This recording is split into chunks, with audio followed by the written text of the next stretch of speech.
খেলা হবে পালাইনি। এই সেনরিটা কেসে হো। এর সাথে কথা বলবো, তিনি কিন্তু মিমিক্রি শিল্পীর সাথে জড়িত এবং বলিউড সুপারস্টার শাহরুখ খান এবং শাহরুখ খানের মতন যে সকল বলিউড সুপারস্টার রয়েছে তাদের মতন কিন্তু সে মিমিক্রি করতে পারে। আমরা তার সাথে কথা বলবো এবং তার সাথে কথা বলে জানার চেষ্টা করব যে আসলে কিভাবে সে এই মিমিক্রি শিল্পের সাথে জড়িত হলো বা তার এই প্রতিভা নিয়ে তার কতদূর যাওয়ার ইচ্ছা আছে। আমি যখন ছোটোবেলায় টেলিভিশন দেখতাম, হিন্দি সিরিয়ালগুলো দেখতাম, এরপরে হচ্ছে কার্টুনের বিভিন্ন চরিত্রগুলো দেখতাম, সেখান থেকেই হচ্ছে আমি আমার মধ্যে যে ইচ্ছাটা জন্মেছিল। তারপরে আমি স্কুলে কলেজে বন্ধুদেরকে আড্ডাতে এই ভয়েসগুলো কপি করে শোনাতাম, তখন তারা আমাকে ইন্সপায়ার করলো যে হ্যাঁ, আমি তো অনেক ভালো করছি। তারপর থেকেই আমাদের আছে কলেজের বিভিন্ন কালচারাল প্রোগ্রামে, নবীন বরণ মাস্টার্সের প্রোগ্রামে আমি পারফর্ম করতাম। সেখান থেকে আসলে আমার জার্নিটা শুরু হয়েছে। আর কত দূর যেতে চাই, আসলে আমার মধ্যে আসলে যে স্কিলটা আছে, আমি চাচ্ছি এটাকে সুষ্ঠুভাবে ব্যবহার করে আমি একটা আমার লক্ষ্যে পৌঁছাতে। তো একটু আমরা শুনতে চাচ্ছি আসলে কার মিমিক্রি আপনি করতে পারেন। আমি বলিউড সুপারস্টার শাহরুখ খানেরটাই সবসময় করি এবং এটা এনজয় করি। তো আমি কালের কণ্ঠর যারা আমাদের ভিউয়ার্স রয়েছে, আমি তাদের জন্য আসলে সেটা এখন পারফর্ম করতে চাচ্ছি। তো শাহরুখ খান আসলে যেভাবে তার ডায়লগগুলো দিতেন, "Hey señorita कैसे हो?" यार यार यार, मैंने तुम्हें कहा नहीं ढूंढा, मैंने तुम्हें पाने के लिए कितनी कोशिश की, लेकिन तुमने तो मुझे इनकार कर दिया, इग्नोर कर दिया। हाँ, ऐसा थोड़ी ना होता है।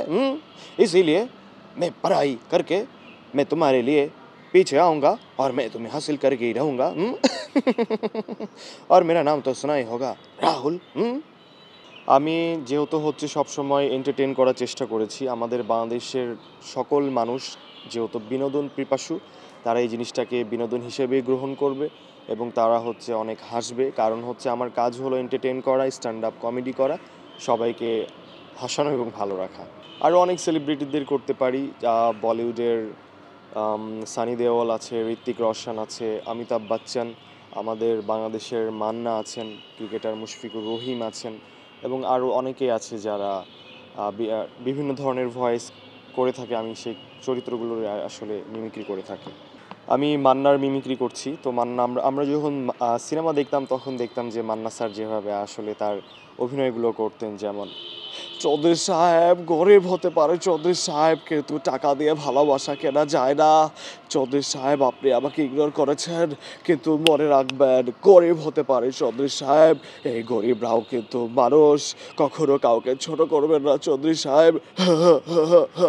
এরপরে চলে যাচ্ছে আরেকটা মিমিক্রিতে, সেটা হচ্ছে যে বলিউডের আরেকজন হিরো, যেটা হচ্ছে আমরা বিভিন্ন কার্টুনের এই ভয়েসগুলো আসলে দেখতে পেতাম। আমার মতো যারা মিমিক্রি আর্টিস্টরা রয়েছে, যারা ভয়েস ওভার করতেন, তারা সেই ক্যারেক্টার ভয়েসগুলো দিতেন। যেমন সানি দেওলের অগি কার্টুনে যেটা জ্যাকের চরিত্রে আর কি ভয়েসটা দেওয়া হয়েছিল।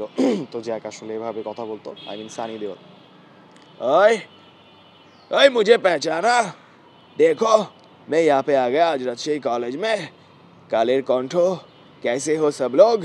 जितने भी मेरे व्यूअर्स हैं कालेर कॉन्ठो पे देख रहे हैं, सब लोगों को मैं कहता हूँ सलाम और ईद मुबारक।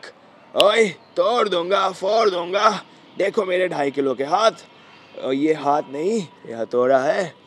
তো এরপরে হচ্ছে আমি আমাদের কালের কণ্ঠের দর্শকদের উদ্দেশ্যে আরও দু একটা পারফর্ম করতে চাই। সেটা হচ্ছে যে আঞ্চলিক ল্যাঙ্গুয়েজ যেটা রয়েছে, বিশেষ করে চাঁপাইয়ের নবাবগঞ্জের, আপনারা জানবেন যে রাজশাহী শহর এবং চাঁপাইয়ের মধ্যে আমরা রাজশাহীবাসীরা কিন্তু একরকমভাবে বাংলায় কথা বলি, আবার চাঁপাইয়ের লোকজনরা কিন্তু অন্যরকমভাবে কথা বলে। তো চাঁপাইয়ের ল্যাঙ্গুয়েজটা কিন্তু শুনতে ভীষণ মিষ্টিই দেখায়, তারা কিন্তু এভাবে কথা বলে। আবে গই ধান্না তুই কোন ঠেকেছিলি বে, একটু শুন, ভালো আছিস, এ লাহারে কি খাইছিস, খালি আগড়াম বাগড়াম করলে হবে, ওই চাপা নারিকেল 1 টাকা 2 টাকা, 1 টাকা 2 টাকা, এ ভালো আছিস, কোন ঠেকেছিলি বে, আমি রাজশাহী কলেজ খান্ডায় চলে আসছি। তো এরকমভাবে কিন্তু চাপাইয়ের যারা রয়েছেন তারা কিন্তু কথা বলে। আরও একটা অ্যাকসেন্ট শোনাতে চাই, সেটা হচ্ছে যে ইন্ডিয়াতে পাঞ্জাব স্টেটে যেই ল্যাঙ্গুয়েজে কথা বলে, পাঞ্জাবিতে, যখন পাঞ্জাবিরা পার্টি করে, চিল করে, তারা কিন্তু এইভাবে কথাগুলো বলে থাকে, লাইক सत श्री अकाल पाजी, क्या हाल है, गाने पे देसी दर का तंदूरी नाल है यार, इत्थे आ जाओ यार, पार्टी शार्टी करेंगे, ओए यार बोतल खोलो यार, उत्तरी यार। তো এই ছিল আসলে মিমিক্রি এবং অ্যাকসেন্ট।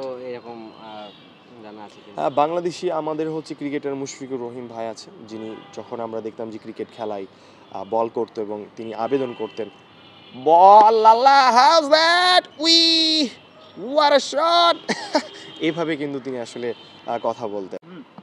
বলে আরেকটি মিমিক্রি শোনাতে চাই, সেটা হচ্ছে যে ওবায়দুল কাদেরের। তিনি হচ্ছে খুবই আমাদেরকে এন্টারটেন করেছিলেন এক সময়।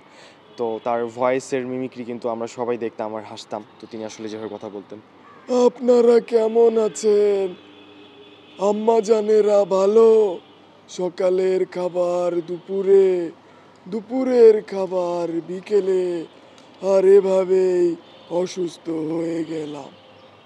খেলা হবে, পালাইনি, পালিয়ে যাব কোথায়, প্রয়োজনে ফখরুল সাহেবের বাসায় উঠব, কি জায়গা দেবেন, খেলা হবে স্মার্ট বাংলাদেশ।